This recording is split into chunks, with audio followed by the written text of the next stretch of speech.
जहाँ किंजल के माता पिता उसके इस कदम से खुश नहीं थे। बेटी, हम अमीरों के साथ इन गरीबों की शादी एक ही हॉल में, ये पॉसिबल नहीं है।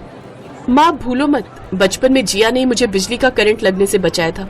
अगर वो ऐसा ना करती तो शायद आज आप ये दिन देख न पाते। और पापा की तबीयत खराब हुई थी, आपको पता है, तब चाचा जी ने उन्हें अपनी किडनी दी थी, जिसके बलबूते वो आज जिंदा है। अपनी बेटी की बात सुनकर उन दोनों को अपनी गलती का एहसास होता है और वो जिया के माता पिता से माफी मांगते हैं। फिर वो सारा परिवार अपने पुराने गिले शिकवे भुलाकर खुशी खुशी अपनी दोनों बेटियों की शादी करवाकर उनको विदा करते हैं। फिर किंजल के पिता मोहन को अपने ही शोरूम पर मैनेजर के काम पर रख लेते हैं, जिससे अब वो जल्द से जल्द साहूकार का सारा कर्ज लौटा देते हैं, साथ ही अच्छी कमाई करने लगते हैं। वहीं अब दोनों बहनें भी अपने